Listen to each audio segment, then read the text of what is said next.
Hey guys, if you watched my video last week on Game of Thrones, you may have picked up an omen near the end of last week's video that this week I would cover the Omen.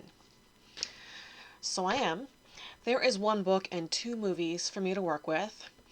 The book was published in '76, with the first movie released almost immediately after. And then in 2006 there was a remake.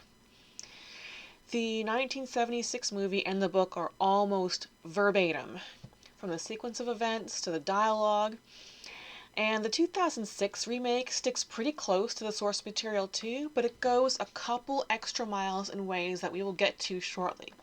But first, here is what they all have in common.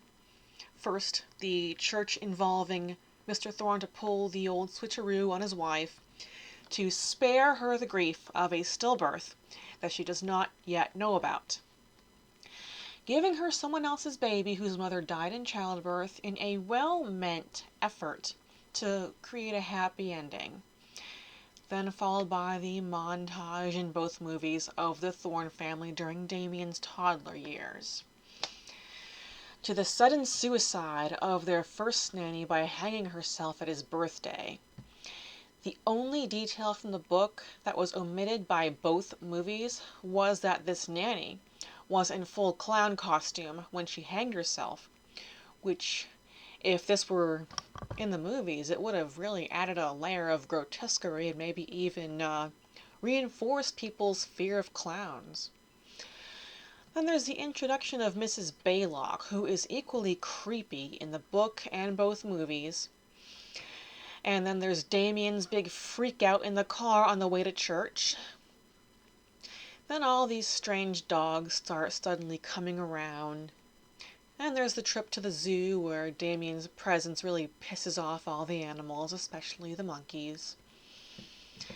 And the priest giving Thorne the warning about Damien before being stricken dead standing up. Then Catherine's growing fear of Damien, her falling and sustaining serious injuries while Damien just watches, and Catherine being killed in the hospital by Mrs. Baa'lock, which is verbatim only between the book and the first movie. Then Jennings, the photographer, showing Thorne the anomalies in his pictures, and then their visit to the priest in Italy who had narrowly survived a hospital fire. His discovery that Damien was born to a jackal, leading to the discovery of said jackal's grave next to the grave of Thorne and Catherine's real baby, who is discovered to have been murdered at birth. And then, immediately after Jennings losing his head, just as Thorne makes one last attempt to deny all this and refuse to kill Damien, and then ending with Thorne being shot dead by the police just as he's about to stab Damien, and Damien being all smiles at his adoptive parents' funeral.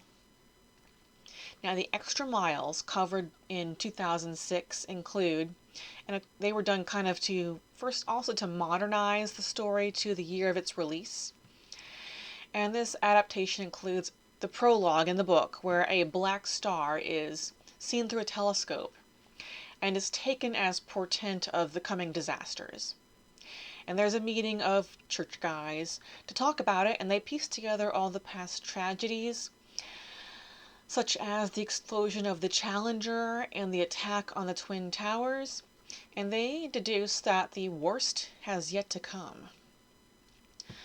And before we are introduced to the Thornes, we see the current ambassador to England on his way somewhere, and we see the date on his digital watch, June 6 of 2006. And then some random hobo who is dragging a manhole cover by his ankle untrucks the wheels of a fuel tanker truck to be exact. It rolls downhill as the hobo discards his cigarette, and then boom, big explosion. The way Mrs. Baa'lock kills Catherine is different in 2006. In the book and original movie, Catherine's aware that things are going from bad to worse, and she's getting ready to leave the hospital. She's getting dressed. She gets herself tangled up in her shirt trying to get it on over the cast on her arm. And while she's fumbling with that and all tangled up and her vision is obscured, Mrs. Baa'lock pushes her out the window and makes it look like an accident. In 2006, Catherine's still in bed, and Mrs. Baa'lock injects an air bubble into her IV to cause cardiac arrest.